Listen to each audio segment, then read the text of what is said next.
Hey everyone, and welcome back to the channel. Let's talk about something we've all done. Someone asks us, how are you?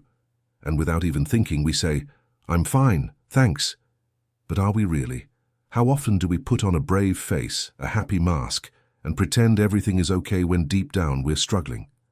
Today we're going to dive deep into why we do this, why we pretend to be okay when we're not. And trust me, it's more common than you think. So what's the first reason we hide our true feelings? Often it's because we don't want to be a burden. We look at our friends, our family, and we see they have their own challenges. They've got work stress, family issues, financial worries. The last thing we want to do is add our problems to their plate. We tell ourselves, they have enough to deal with, or my problems aren't that important anyway. It comes from a place of love and consideration, but it can also build a wall around us, isolating us exactly when we need connection the most. We convince ourselves that handling it alone is the noble thing to do, but carrying that weight by yourself is incredibly heavy. Another huge factor is the fear of judgment. We live in a world that often celebrates strength and resilience. Social media is a highlight reel of everyone's best moments. Amazing vacations, career promotions, perfect relationships. In this curated reality, admitting you're struggling can feel like admitting you're failing. We worry what people will think. Will they see us as weak, as a complainer? Will they roll their eyes or, even worse, gossip about us? This fear can be paralyzing. It makes us choose the safety of a smile over the vulnerability of the truth. We'd rather be seen as someone who has it all together than risk being misunderstood or judged for being human. And let's be honest, sometimes we pretend because we're trying to convince ourselves. It's the classic fake it till you make it mentality. We think that if we just act happy, if we keep smiling and saying I'm fine, then maybe, just maybe, we'll start to believe it. Maybe the feelings will catch up with the act. This is a form of self-preservation. We're trying to protect ourselves from the full weight of our own sadness or anxiety.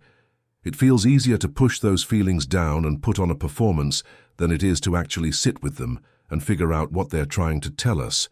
But the thing is, emotions don't just disappear because we ignore them. They tend to stick around, waiting for a moment to resurface, often even stronger than before. Think about how we were raised. Many of us grew up hearing phrases like, boys don't cry, toughen up, or just get on with it.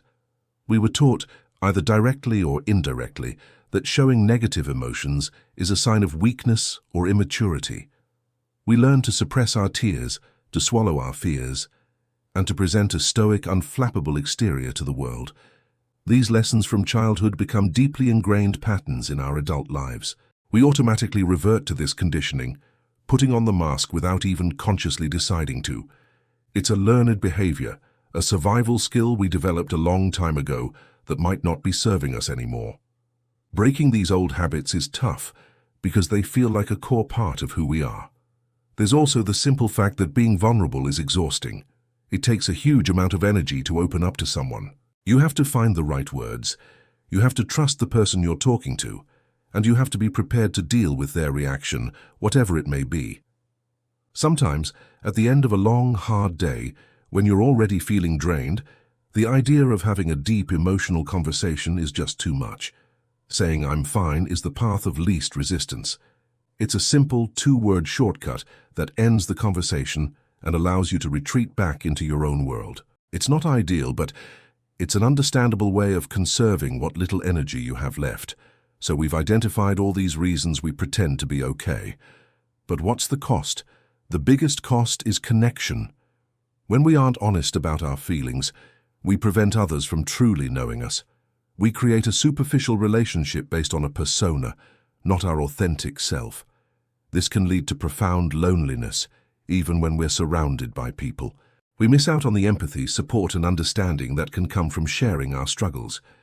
It's in those vulnerable moments that the deepest bonds are often forged. When someone sees you at your lowest and stays, that's real connection. Pretending also takes a massive toll on our mental and physical health. Constantly suppressing emotions is stressful. It keeps your body in a state of high alert, which can lead to anxiety, burnout, and even physical symptoms like headaches, digestive issues, and chronic fatigue. It's like trying to hold a beach ball underwater. It takes constant effort, and eventually, it's going to pop up with force. Acknowledging our feelings is the first step toward processing them in a healthy way.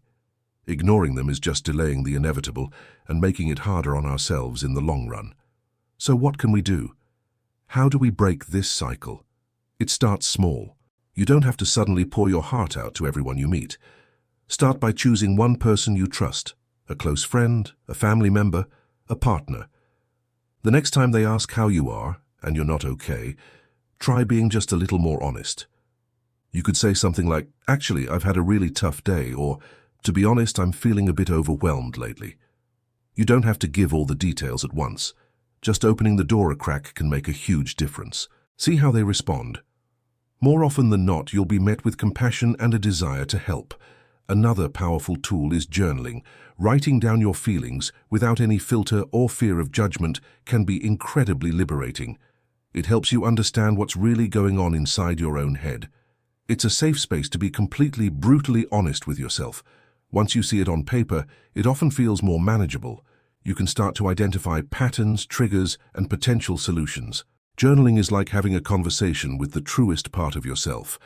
And finally, please remember that it is a sign of immense strength, not weakness, to ask for professional help.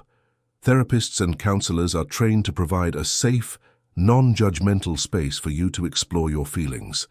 They can give you tools and strategies to cope with whatever you're going through. Seeking help is an act of self-care and courage. If you're struggling, know that there are resources available, and reaching out is one of the best things you can do for yourself. Pretending to be okay is a habit born from a desire to protect ourselves and others. But true strength lies in authenticity and vulnerability. It's about having the courage to say, "You know what? I'm not okay today," and allowing others the chance to support you. It allows you to build deeper connections, and most importantly, it allows you to be kind and honest with yourself. Thank you so much for watching and for being part of this conversation. If this resonated with you, please leave a comment below. I'd love to hear your thoughts. And if you enjoyed this video, don't forget to like, subscribe, and hit that notification bell so you don't miss our future content. Take care of yourselves, and I'll see you in the next one.